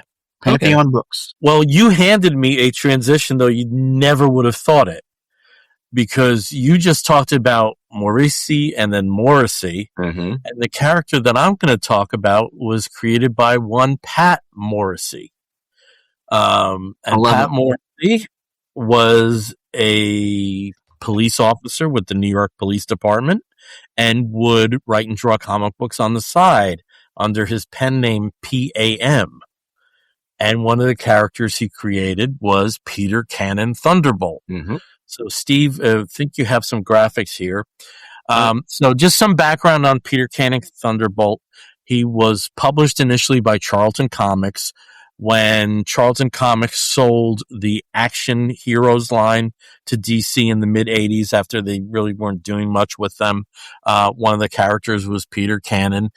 Caleb and I, as the people who went through law school, know all about right of reversion.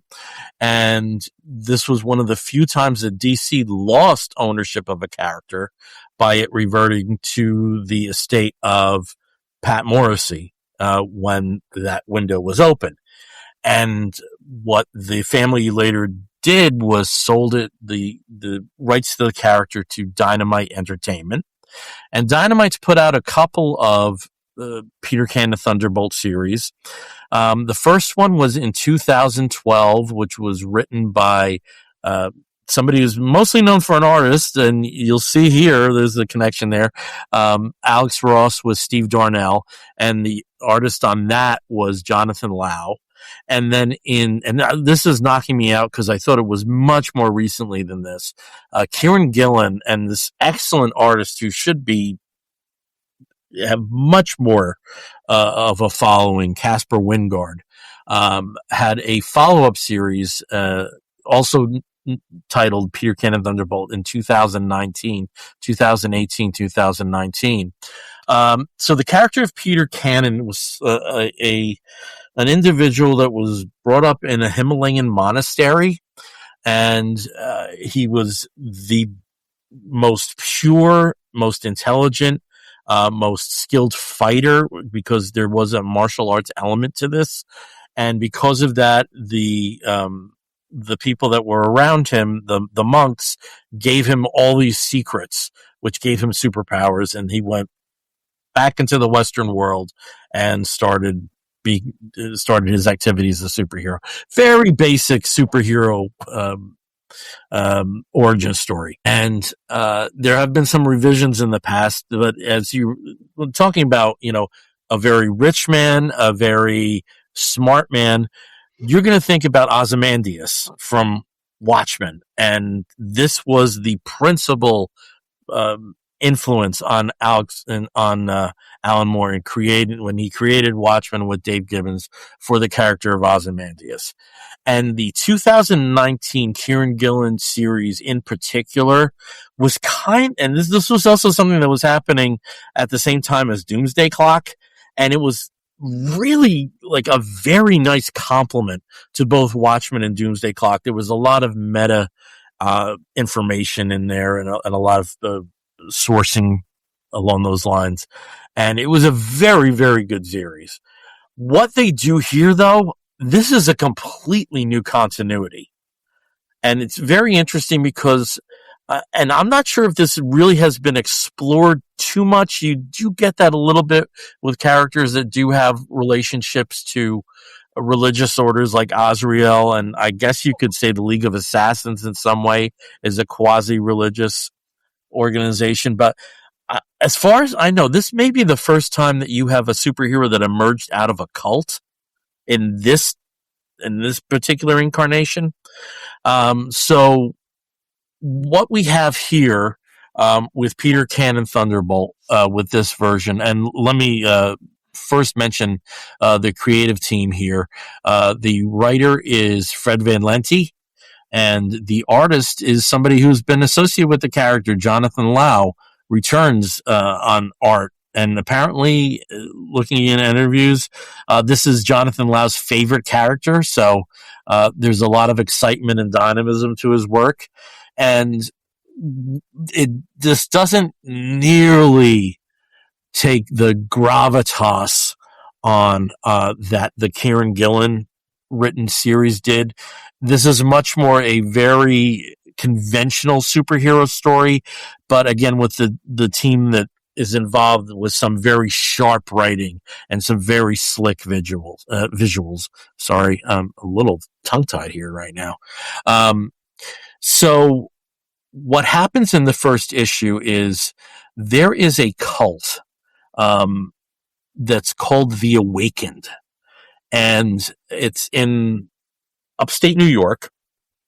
And this is more like a militarized cult. And Peter Cannon grew up on a compound close to this, and there's been a massive suicide. But there's also some pages that suggest that, hey, maybe Peter Cannon had something to do with beating the hell out of some of these guys, and this is the next step that they went to. Now, traditionally, Thunderbolt had an enemy known as the Hooded One, and they do something very novel in this. There is a Hooded One, but it's actually somebody that took on Peter Cannon's identity when he went into the monastery. He also has an ally that traditionally was portrayed as a man named Taboo in the Kieran Gillen written storyline. It was clear that Taboo and Peter were lovers. There is some suggestion about this, but we have we do have a bit of a gender swap with Taboo being a woman in this case, and I just found it to be like a very sharp, very just a lot of momentum. It really came out of the gate. Like, you have an action scene 2 pages in with just a minimal description of why these individuals are fighting. Steve, if you can go to some of the next, so this is early on with the paramilitary group that he's talking about. And then if you go to the next one, they're still going. And Peter Cannon is a bit weird. So he talks about his feet a lot, and it's like, yes, my feet, that's how they came in, because again, if this is somebody that's been outside of Western culture, some of the dialogue might be a little bit different, than you would be expecting with somebody else who grew up in Western culture. And then if you can go here, just really kinetic fight scenes. You can see that this dude has like a patriotic, in quotes, tattoo there. So, and we know where this dude would be standing in our current zeitgeist. And then, Steve, if you can go to the last 2, we see here that the hooded one, it basically looks like Peter Cannon took his identity. And again, this also turns out to be a cult. Just and the mask thing was interesting because when they do have meetings, they have to wear some kind of mask unless you're exalted. And as we see here, it's just Tala and the Hooded One, who is unhooded, that has that benefit. I was a little frustrated, like a dope. I ordered the Alex Ross covers. These basically replicate ones from the 2012 series. And if you look, with Dynamite, they have some really good artists involved. There's some, just a beautiful David Costa cover that I probably should have gone for. But, we have another Peter Cannon Thunderbolt series, and it's a little different. And it's nice to see that, if you can't get the continuity that I love so much of it, basically being, Watchmen adjacent, this is a pretty satisfying alternative. So that's what I got. I need to check this out. And it's Van Lente too, so that's a selling point as well. Fred Van Lente's he's always a great read. And I know next to nothing about Thunderbolt. I mean, other than sort of the connection to Ozymandias from Watchmen. But it's interesting that Dynamite also has another public domain character called the Daredevil, who also has the same exact costume. Oh, and they go through that. Initially, they tried to get the rights to the Daredevil from Lev Gleason. Really? And they were like, well, we can still use the costume. Yeah, exactly. A little tweaking. And I know Caleb has, read the Lev Gleason book, and there's interesting stories there, to say the least. But yeah, it initially kind of began life, and then there was the complication of, by that time, Marvel had Daredevil after a year. Right. It was already on the newsstands for at least a year. So But yeah, if you mentioned that, and I think the superpowers version that Dynamite has is called the Death-Defying Devil. Death-Defying Daredevil, yeah. But there are some elements to that too, with whatever that character's origins also involved, monasteries and secret abilities. So if a trope works, sometimes you use it again and again. But it's also interesting that this time around they are classifying it and characterizing it as a cult and not just a religious order. And I think that brings a lot of different flavor to it. Oh, especially, I mean, God knows with Steve and I and all, how deeply we followed like NXIVM survivors and Scientology survivors. It's about time that was in comic form, Yay. Gotta love a cult. Gotta love a cult. Gotta love surviving a cult. Fun again. Yeah, okay. Make surviving cults fun again. I think that's we need those kind of stories because it's so nice when really somebody nice actually pace to this episode. I like doing this at 6:00. Oh yeah, I do like this. Yay! Hooray for us! Hooray for William and Stephen and Caleb! Hooray! All right. Well, I guess we have to start wrapping an episode up. We still got a little bit of time. We still got a little bit of train track here to go through. So we're not done yet. And when we start wrapping up an episode of the Comic Book Bears podcast, one of our final stops, not our final destination, but one of our final stops, the penultimate, is where we show off our geek gets. Now, I don't know, with Christmas, I didn't get a lot of stuff these last few weeks. So do you guys have anything? I have a few things. I have one. Yeah. I have one. And I do have to say, again, I've talked about these before because I love picking them up when they come out. One of the latest batch of DC's compact titles. And again, some of these books I own already. I have the trades or I have the floppies. So, those I don't. It's kind of like double dipping when you get them. Mm-hmm. Well, one of my favorite trades that I've had for a very long time, and it's one that I like to lend out if I can be parted with it.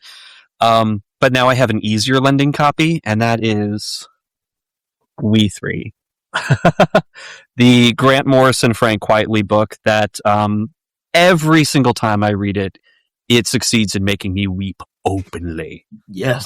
It is definitely a powerful story. If you haven't read it, go and read it. And now you have, the new DC compact version, so it's very easy to carry around with you and weep openly in public if you are one of those people that takes public transportation or just likes to go to a park and cry. But it is definitely a wonderful story. Lots of great action to it, but the characters of 1, 2, and 3 are just my heart. But now I've got it in compact form, so it's easier for me to pick up and shove to other people and give them the emotional trauma that this book did. Yeah, that book will wreck you. That book will wreck you. Oh, Bandit, good boy, Bandit. Anyway, that book and Pride of Baghdad. Oh God, yeah. God. Oh, both of those books. Don't read them back to back, people. Don't read them back to back. No, give yourself a little bit of space there. In some ways, I think Baghdad hits a little harder because feels more real. Yeah. Based on an actual situation. Yeah. But still, oh man. There's a couple of them out there that'll get you. Yeah. Mm-hmm. Always the animals. Always the animals. Yeah. What was the Tony Fleece book? The one that first, not Ferals, but the one that first got us? The Strays? Stray dogs. Yeah, Stray dogs. Well, going back in time, the first comic I ever cried from, was an issue of Johnny Quest, the Kimiko series based on Johnny Quest in the 80s. And all the Johnny Quest stories, I think until the end, were all done in one stories. And this story is about Bandit, Johnny's dog, being dog napped by this pre-Michael Vicks pit bull ring. And there's this one sequence of one of the other bait dogs dying from his injuries, and the perspective is from his perspective, and remembering when he was a household pet and how much he enjoyed the backyard. No. About like I'd love to hear "Good Dog" again. It'll wreck you. It will wreck the hell out of you. I'm not mentally stable enough to read that. Nope. Yeah. But yeah, Dynamite. Here we go. Dynamite Entertainment. You're doing an omnibus of the Thundercats. You sort of kind of have the Hanna-Barbera rights right now. Please look into the DC's done nothing with the Kamiko stuff, even at the peak of the Future Quest. Yeah. So please, Quest. I mean, this is, it's all the issues are written by William Messner Loebs. Great artists in the mix there, Bill Willingham and Sienkiewicz and Joe Staten. I mean, just really good artists throughout the run. I mean, just please put this out there because no one remembers this series. And then there's also an issue where you know about Race Bannon and you know about Dr. Benton Quest and everybody thinks they're queer, but they have the storyline of Johnny's, like what happened to Johnny's mom. It will wreck you. It will wreck you. Oh, it's the cancer sucks story of all time. Oh, jeez. Yeah. All right. There we go. Thank you for launching us on the depressing We 3. What's the saddest book you can think of? Right. I'll try to. It will make you cry. Buy it. All right. I'll try to lift this back up with my neat gets. Okay. Which are of a little bit of more of a musical variety. So, for reasons that I'm sure you can discern, I've been very much wanting to listen to pretty aggressive, somewhat politically charged music. So I've been getting really into listening to a lot of punk rock stuff, just going back and kind of retracing those steps and listening to it. It's what I listen to all day while I'm working and stuff like that. But I'm also at the same time building my record collection. Bill has been kind enough to send me, a lot of the stuff that I have, especially in the punk rock stuff. I mean, I believe Bill is responsible for sending me both the Clash's London Calling and the Sex Pistols' Nevermind the Bullocks. So thank you, Bill. I added 2 records to the punk rock portion of my collection. One of them is a classic. One of them I honestly think will be a classic, and it's a band that I think is doing some really cool stuff. So a little old and then a little new, right? So the classic is the Ramones' Rocket to Russia. So I now have that on vinyl, as I should. It's good for your health. And the little new, a band that I have fallen in love with over the past year, and I think that they are doing some really important work and will inevitably maybe be a zeitgeist band that we look back in history that we think of as being like a pinpoint in time band, and that's Amyl and the Sniffers. I think that they're absolutely incredible. I think they're they are not just a band that you listen to and that we're going to forget about. I think that this is a band that will be around for a long, long time and will have very core albums that they have created important to the future of music. And so I already have their latest album. I already had that one, so I went back and got Comfort to Me, which is their second to latest album. I'm going to kind of go in reverse and pull some of their stuff. But if you have not listened to Amyl and the Snifters, they are an Australian band, very much rooted in punk rock. They are very aggressive, have an amazing female front woman, or I guess that's redundant. They have an amazing front woman who has that kind of Sex Pistols off tone, just veracity about her, but the lyricism is incredible. The stuff that they write together and the music that they make is it just speaks to me.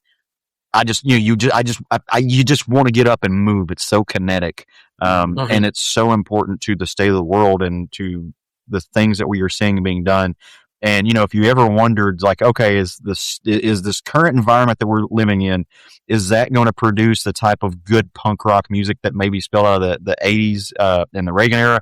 And the answer is yes. And if you need an example of that, Amyl and the Sniffers is a good example. There's several others, and I'm going to add to them later on. But this is a key version of that. So go pick up all of their stuff, put it in your brain, let it live in your ears. Yeah. If you go through the Comic Book Bears feed, I had a failed podcast called UKP&W, which was punk and new wave. Mm-hmm. And we're coming on, this year ends in a 6. And the first real punk records out of the UK came out in 1976. Yeah. And I'm kind of thinking maybe I want to revive that somehow. I'd love to find a host that's like aligned with me. Yeah. Because there's so much great stuff. There's so much great stuff. If I can make a suggestion to you, anytime, Caleb, for something you may want to investigate just for, the old style punk. And like in terms of getting this on vinyl, I think it's going to be nearly impossible unless they ever a reissue. But there was a group called the Adverts, and the writer was the songwriter was a gentleman named T.V. Smith. Their debut, Crossing the Red Sea with the Adverts, as far as I'm concerned, this should be up there with the Pistols and the Clash and the Damned and the Stranglers in terms of like really hot debuts. It does sound dated, but the Clash sound dated. Yeah. The Clash definitely sound like of their time. Sex Pistols, I think, there's a little more timeless feel to them. I would agree. Yeah. But I think, and I'm not saying that's not necessarily a bad thing. No. It's like Sandinista could only be a 1980 album. It could only have come out at that time. I think the rewards might be there for you if you investigate that. The Adverts, Crossing the Red Sea with the Adverts. Yeah. But definitely get a version that has both, Gary Gilmore's Eyes and One Chord Wonders. Okay. But yeah, we'll do so. I'll investigate that. I will put that on my work playlist for tomorrow. Yeah. Just like this is where you started to see some more, intelligent punk, less guttural and a little more forward thinking. And I think you like that. I have a music geekette, but it's a different area of aggressive music. So, it's the holidays are a time you get some gift cards, and there was one particular store that it's very limited what you could get there. But I was able to get the reissues of the first 2 Metallica albums of Kill 'Em All and Ride the Lightning. And these are reissues on their own record label, Blackened. As the stickers say, remastered for the first time. So, between the two is like Search and Destroy and Whiplash and For Whom the Bell Tolls and Fade to Black and Creeping Death. So, real classic thrash. Yeah. And then one of the best Metallica, in my opinion. Yeah. It's, I hate to say it, but they're one band up to Cliff and they're another band after. They are. And that doesn't mean that they're and there's merits to both. But there were one band up to Cliff and there were a different band after. Cliff Burton was a god. Like the world would be a different place if Cliff Burton had been able to keep making music. But they also found 2 very worthy successors in the bass player spot. And then people know that yesterday was the 121st anniversary of the birth of Cary Grant. 122nd. My apologies. And I have all of his movies that are legally available on the home video release. And over time, because I'm not made out of money, I don't always get everything as soon as it's released. So on a rotating basis, I pick up the Blu-rays, the upgrades from DVD to Blu-ray, and I got the Blu-ray for Topper, which was one of his first actually really big hits that you could attribute to it being Cary Grant. The hits that he did with Mae West were really Mae West vehicles, But an interesting thing, this was actually came out of the Hal Roach studios that were responsible for Our Gang and Laurel and Hardy, and use a lot of, some very clever comedic tropes. And if you're unaware of the storyline is of Topper, Topper is actually the lawyer for a couple who die and come back as ghosts and kind of help Topper out. So, Topper from 1937. Did I get that right? 36. Almost got it right. Topper, I barely knew her. Ooh. You stop. Just because it's MAL weekend doesn't mean we have to talk like that. All right. All right. So let's go on to our final destination, which is when we talk about our woofs of the week. In the bear community, if you find a fella attractive, you woof at him.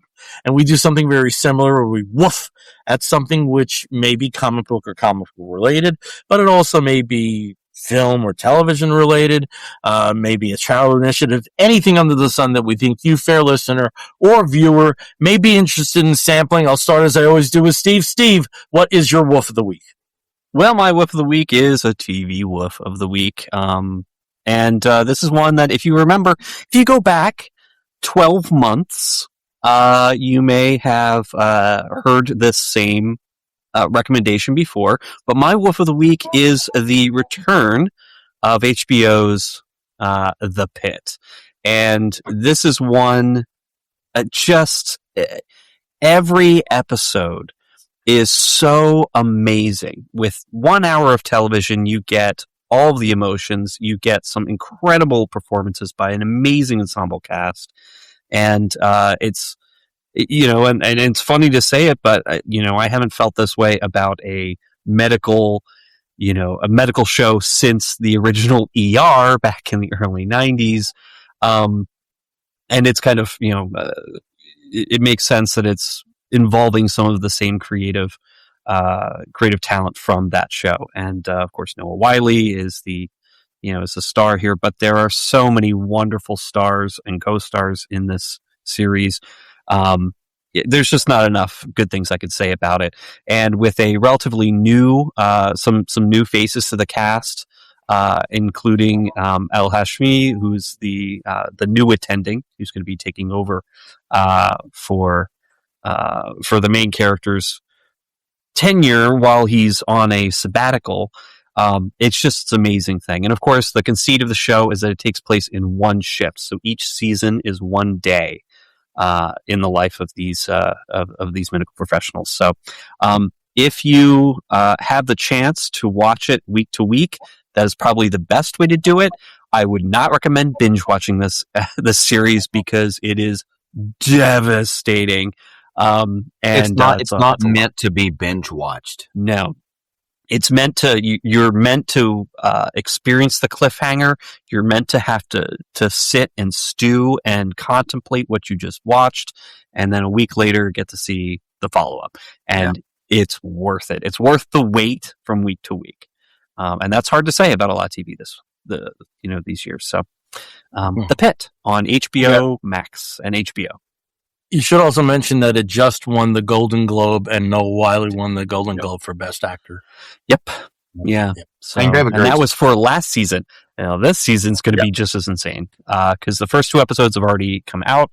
3rd episode drops this week. Already, I've just been the same heart pumping kind of excitement from each episode. It's on the list. Eventually, I'll get to it. It's very good. They're so good. They're so good. But there are some shows like you gotta give yourself a little break. Get some breathing room on this one. Like don't try to marathon it. You're not. Yeah. I found Andor like that. Yeah, Andor's hard to marathon too. But, The Bear. You need to breathe with it. All right, Caleb, over to you. What is your wolf of the week? So my wolf of the week goes, it's in the spirit of the holiday that I hope you have all not only celebrated, but just take a moment to reflect on, especially now. But that book is a comic. It is a graphic novel that is produced by Fantagraphics, and it was originally published, I believe, in 2005. But that is Ho Chi Anderson and Stanley Crouch's King, a complete edition, a comics biography of Martin Luther King Jr. As we are recording this, it is MLK Day. It is important to remember him as the I guess the force of change that he was and that he meant to be. What I love about this book, though, is this book does not deify him in a way that a lot of things has, because when you deify something, that allows the reality of their flaws to come in and undermine, kind of who they were and the work that they did. But this takes a look at him and it says, yeah, he was a very important figure. He was not without his own moral failings, though. And I believe that reality is something that we should all pay a lot of attention to because we live in a very fake fucking world most of the time. In a world that is being overproduced for us by algorithms. This takes a look at the man who he was. It is fantastic. It's available now. You can get it from Fantagraphics, and I think it's well worth your time to put it on your shelf. It's really good, y'all. It is really good. It is a book that should take you a little bit to read as well. So, Ho Chi Anderson's King, a comic biography of Martin Luther King Jr. Okay, I was trying to figure out if there's a link, and I found one, because if we are to believe Nichelle Nichols, the late Nichelle Nichols, Martin Luther King Jr. was a Star Trek fan and convinced her to stay on the show for a third season, if she's to be believed. Yeah. Okay, and I want to believe her. I'll fight you over Nichelle Nichols. Okay, I think most people will. Yeah. She's a saint and will be protected. Shut up, Bill. Yeah. So my Wolf of the Week goes to the new Star Trek series, Star Trek Starfleet Academy. It is the 12th Star Trek series to be produced for television. It premiered on January 15th with its first 2 episodes, and the remainder of the other 8 episodes are going to be released weekly. And on the series, it takes place in the 32nd century, which, if you watch Discovery, was the period after they did the jump. And where Starfleet is at this point is they've had a war college because of all the chaos that's going on in the universe, but they decide that they're going to restore the Starfleet Academy, and this is the first class in over 100 years that are going to be cadets at Starfleet Academy.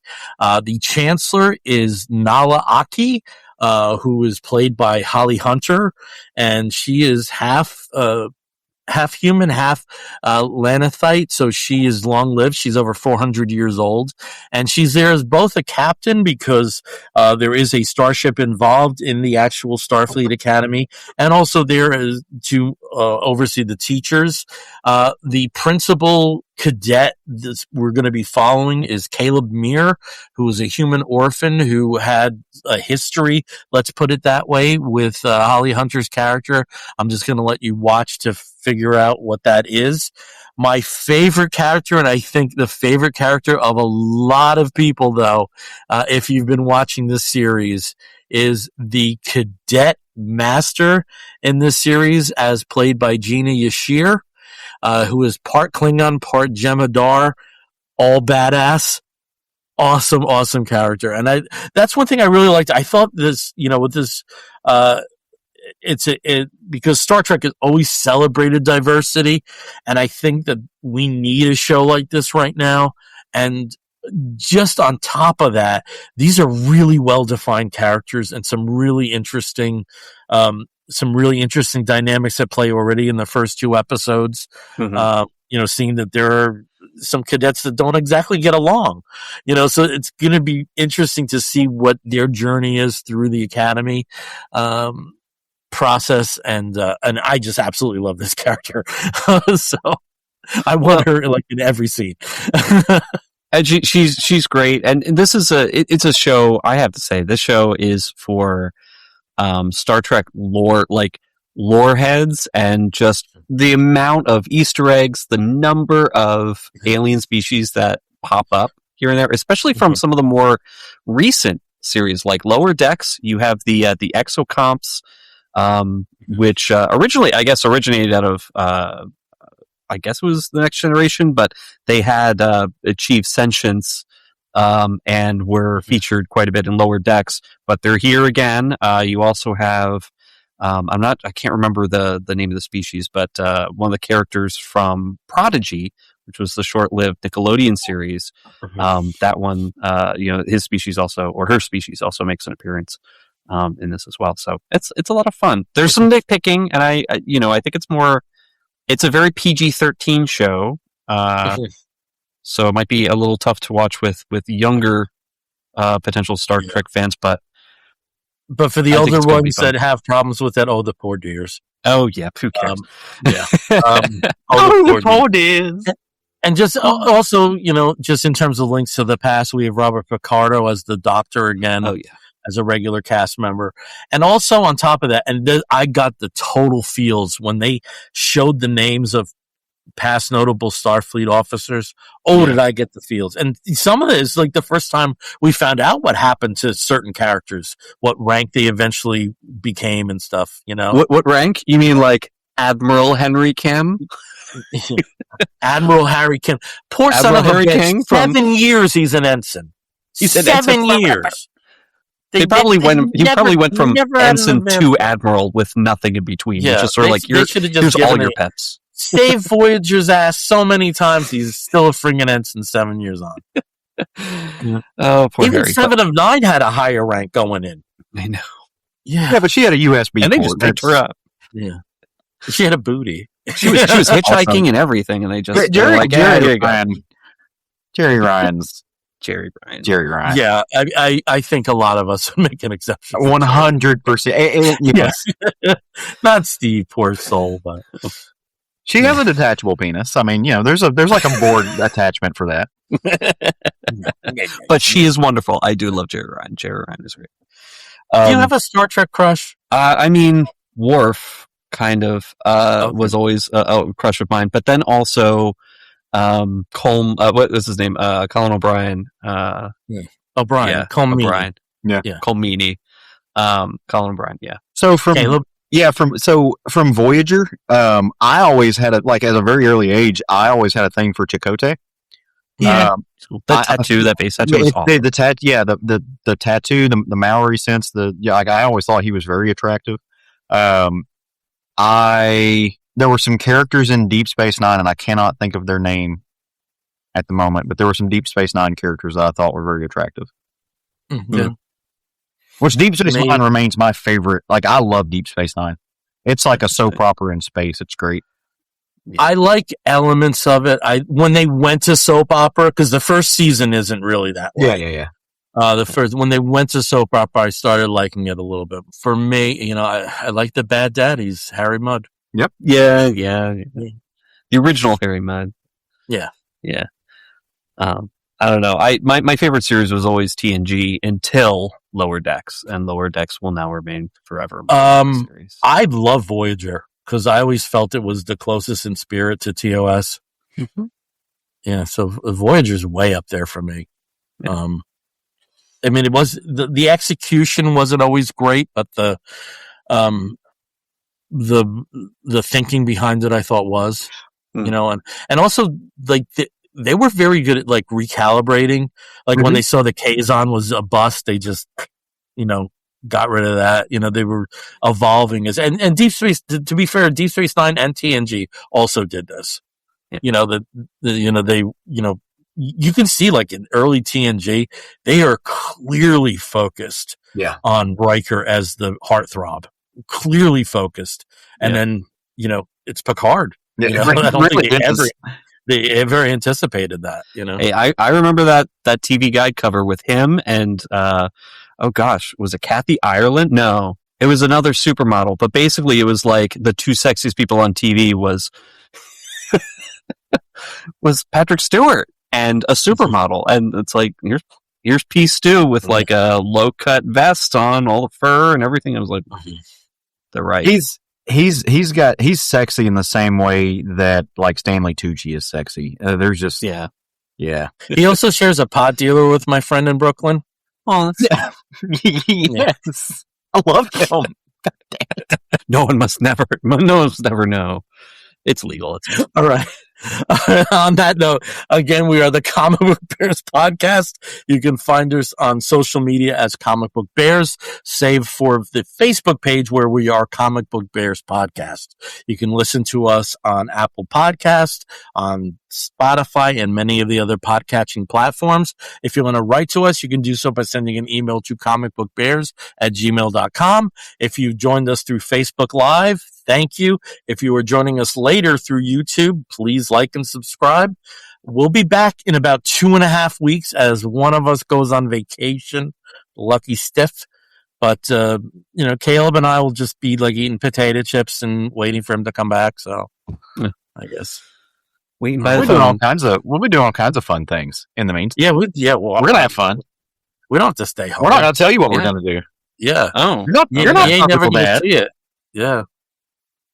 Over here just acting snooty like you just because you get to go on vacation. Like we're not gonna do. Yeah. This. How dare you insinuate that, Steve? Yeah, like look what he's doing. He's bringing books along. I am. I've loaded up my Kindle. My Kindle is ready. I'm with Steve on this one. I take books on vacation. I 100% do. I will be reading on that beach. I will be reading all day. Shut up. Oh my God. I don't want to hear that. And I'm going to be coming back with recommendations. You don't. Oh, I don't get it. I don't get it. It's also the water's very cold. It is January. Yeah. Yeah. Water is cold. Because I don't like beach vacations. So if I go to the beach, I'm going to read because I don't really like beach vacations, and that's the most fun. If I get my pick of a vacation, we're going to a city somewhere. Yeah. All right, I'm going to get 2 new hosts. Okay. Bill, I don't know how to relax. That is my I get it. It'd be funny, like, why are the 2 new hosts like they don't like beach? They don't like the beach. They don't like terrible. Vacation on the beach. Anti-beach hosts. All right. Wrapping this up. If you're listening to the audio version, you're going to hear a woof and an explosion. We'll be back real soon. Take care, everyone. Woof.